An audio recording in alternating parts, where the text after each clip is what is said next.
In today's video, we're going to answer a comment we got from FSHS Unlimit 21. So to answer that question, we need to know what's going on in our economy. So for those that don't know already, when we're in a bull market, everything's going up. When we're in a bear market, everything's going down. We're in a sideways market, everything's sideways. So we've been in the longest bull market in history. But does that mean a crash is coming? Not necessarily, right? We need to look at other factors. Unemployment is at record lows right now. And generally, when unemployment is at record lows, that's usually right before a crash happens, okay? Secondly, the S&P has hit record highs.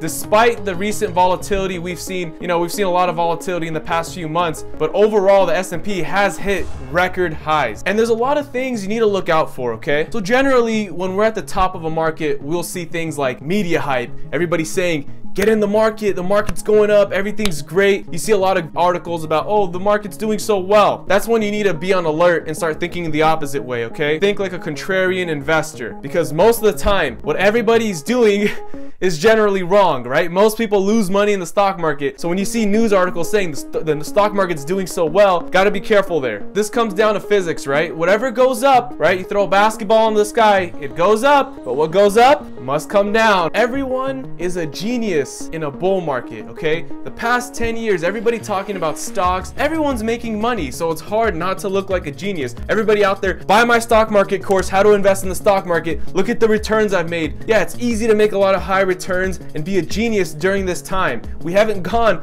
through a horrible crash yet. It's easy to look good when everything is going up. And honestly, if you don't make money or haven't made money in the stock market during these past few years, the past 10 years, past decade, then I don't know what you're doing. Like, it's really hard not to make money in the current times we've been in. But something you need to realize is that a crash is inevitable. Just like that ball in the air, what goes up must come down, right? Crash, the stocks are going up, it has to come down at one point. Question is, when is the next financial crash going to happen? I don't know, man. I don't know. Nobody knows. Warren Buffett doesn't know. Ray Dalio doesn't know. Nobody knows, okay? Even if they say, like Ray Dalio saying something about the 7th inning, I don't want to go into that, but nobody knows exactly when it's gonna go down, because if they did, they'd be billionaires, okay? It'd be super easy. They'd be ultra billionaires, like they're already billionaires. They'd be mega billionaires, trillionaires, if everybody knew when the market was gonna crash. But here's what we should know. We should know why bubbles happen, and it's really simple. It comes down to one expression, one acronym: FOMO. The media starts blowing up the economy. People are getting super excited, like, oh my God, this is a great opportunity. And people who even have no clue what's going on. They don't even know anything about the stock market or what stock they're buying, start putting money in and just dumping their money. A great example of this is in 2017 with Bitcoin. Nobody knew what Bitcoin was until it started going up incredibly fast. And when it was going 4,000, 5,000, 10,000, everybody was going crazy.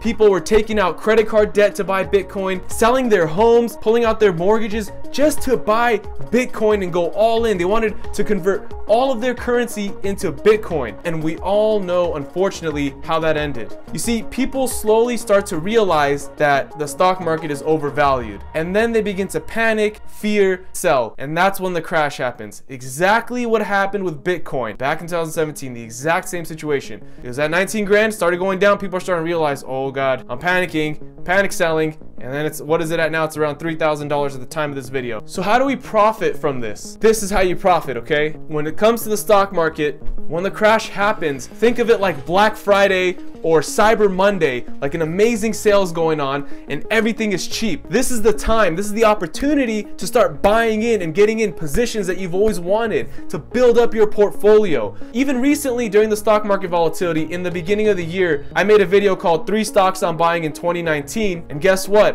All of them were at, like, Facebook was like at 120 something, 125, super low. And at that time, everyone was scared. Everyone was thinking, oh, Facebook could go lower if Facebook is done. And that was the time to get greedy. And guess what? I opened up pretty nice positions in Facebook, Apple, and Alibaba. And now if you look at Facebook, it's in the 170s. Now, does that mean I'm a unicorn? I could predict when it goes up and I know what's gonna happen? No, it could have been at 120 right now. It could be at 100 right now. I just knew at that opportunity, at that time, that was a great opportunity. So I started getting greedy.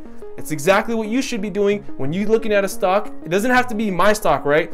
Just because I made that video on 3 stocks I'm buying doesn't mean you have to buy the same exact stocks. In fact, you should not buy what I buy. You should buy what you want to buy, what you did research on. So get greedy, like Warren Buffett says, right? Be greedy when others are fearful, and fearful when others are greedy. In 2008, when the housing market crashed, there was $1 million homes being sold for $200,000-$300,000. Can you believe how much money you could have made if in 2008, or I hope some of you watching bought homes during that crash, because a $500,000 house was selling for $100,000. It's ridiculously cheap and on sale. Like, I personally get excited when I think a crash is coming, right? When I hear that a crash is coming, I get excited. I'm not getting scared, I'm getting happy because this is an opportunity. So that's exactly what you want to be buying, right? You want to be buying assets, seeds, you know, farmers, they, what is it, reave and sow? I don't know what the saying is, but they plant their seeds during the winter and then in the spring it grows. Well, the winter is when the market's crashing and you're planting all of your seeds.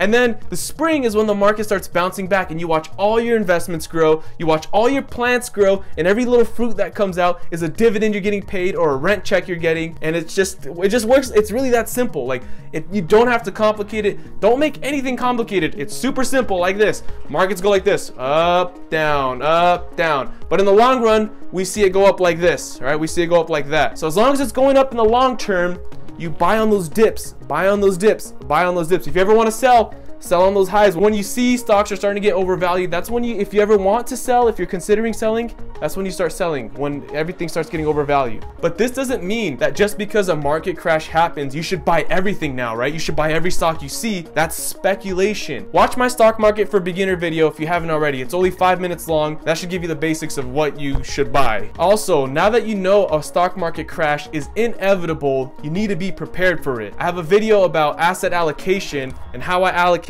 my assets so that when a crash does happen, I'm hurt the least, right? Watch that video. I'll link it up somewhere here. Live below your means. Stop spending money you don't need to spend. Okay, this is super basic. I don't even know why I'm saying this. I don't have to say this. Like, you already know, you've heard this a million times. Just live below your means. That way you got a lot of soldiers and cash to deploy. Also, don't be emotional. Those who are emotional are often the ones who lose. And if you are investing in the market and you start getting emotional, that's a telltale sign that you have too much money invested. And you should probably scale back when you can, especially when the market's high, and have a comfortable amount that you can sleep and not worry about and not check 24/7. Another thing to do is learn options. I have a video about options coming really soon. I will put it here once that video comes out. A lot of you have been asking about it, but an options trading is a great way to profit when the market's going down. Anyway, I hope that answers your question. If any of you guys have any other questions, leave a comment down below because I respond to every single question, whether it's through a comment response or a video response like this. You'll get an answer. So comment down below, and if you haven't already, why haven't you hit that like button? And why haven't you subscribed if you're not subscribed? And hit that notification bell so you know when I pop up the next time I make a video. I make a video at least once a week helping all of you out.